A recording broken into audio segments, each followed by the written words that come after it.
Hello everyone, Class 8 APC books from ML Agrawal, exercise 1.3. Question number second is given here. Verify commutative property of multiplication for the following pairs of rational numbers. जो जोड़े of rational numbers दिए गए हैं उनका use करके commutative property के द्वारा आपको वेरीफाई करना है। तो एट फर्स्ट आपको बता दें कि कम्यूटेटिव प्रॉपर्टी ऑफ मल्टीप्लिकेशन क्या होता है, a into b equal b into a. जैसा कि आप पिछले क्वेश्चंस में आपको बताया गया है कि एडिशन के दौरान भी हम किसी भी क्रम में नंबर्स को या रेशनल नंबर को रख सकते हैं, यानी ए को बी में ऐड करेंगे या बी को ए में ऐड करेंगे तो आंसर सेम आएगा। सेम कंडीशन मल्टीप्लिकेशन में भी होता है। कम्यूटेटिव का प्रॉपर्टी वही होता है कि दो इंटीजर होंगे, उनको हम किसी भी क्रम में रखकर सॉल्व करेंगे तो आंसर सेम आएगा। ए इंटू बी लिखिए या बी इंटू ए लिखिए, आंसर इक्वल आएगा।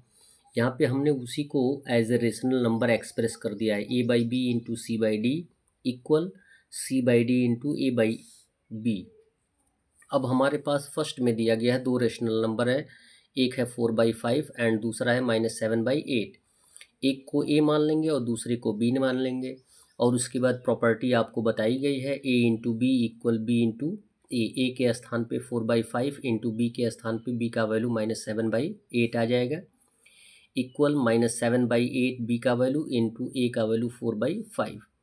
यहाँ पे हम 4 से 8 को रिड्यूस कर देंगे, 4 1 जा 4, 4 2 जा 8।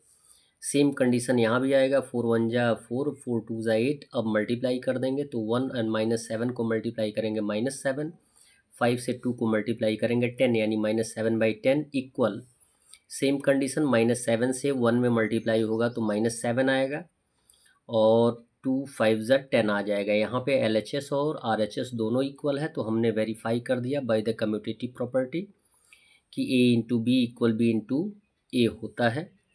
सेकेंड टर्म दिया गया है, same condition 13 whole 1/3 and 1 whole 1/8। ये दो जो रेशनल नंबर्स हैं ये एक पेयर है, एक को हम ए मान लेंगे, दूसरे को क्या मान लेंगे, बी। इसको एट फर्स्ट तो इम्प्रॉपर में कन्वर्ट करेंगे, 13 3 जा 39 प्लस 140/3 एंड 8 1 जा 8 प्लस 1 9/8। ए का वैल्यू 40/3, बी का वैल्यू 9/8। सेम कंडीशन पहले प्रॉपर्टी रखनी होगी तो प्रॉपर्टी आप रख लेंगे, a into b equal b into a का वैल्यू 40/3, बी का वैल्यू 9/8 इक्वल बी का वैल्यू 9/8 इंटू ए का वैल्यू 40/3। 3 से 9 को रिड्यूस कर देंगे, 3 1 जा 3, 3 3 जा 9। 8 से 40 को रिड्यूस करेंगे, 8 1 जा 8, 8 5 जा 40।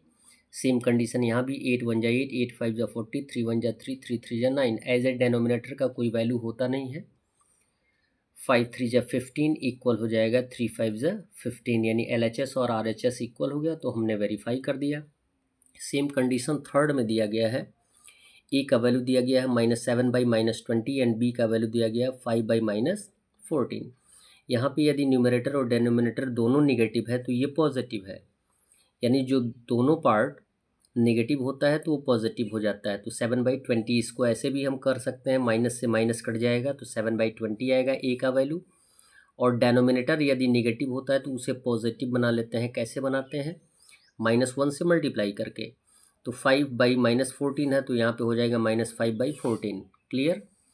अब सेम कंडीशन है, प्रॉपर्टी रखेंगे a into b equal b into a का वैल्यू 7/20 इंटू बी का वैल्यू -5/14 इक्वल बी का वैल्यू -5/14 इंटू 7/20। ए का वैल्यू रिड्यूस कर सकते हैं, 7 1 जा 7, 7 2 जा 14, 5 1 जा 5, 5 4 जा 20। सेम कंडीशन RHS में भी आएगा, 5 1 जा 5, 5 4 जा 20 एंड 7 1 जा 7, 7 2 जा 14। मल्टीप्लाई कर दीजिए, 1 इंटू -1 हो जाएगा, 4 इंटू 2 8 आ जाएगा, -1/8 इक्वल हो जाएगा सेम कंडीशन -1 इंटू 1 हो जाएगा -1 और 2 4 जा 8। यहाँ पे LHS और RHS सेम आ गए हैं, इक्वल आ गए हैं, तो हमने by the commutative property of multiplication verify कर दिया है। That's all. वीडियो को लाइक करें और चैनल को सब्सक्राइब करें। धन्यवाद।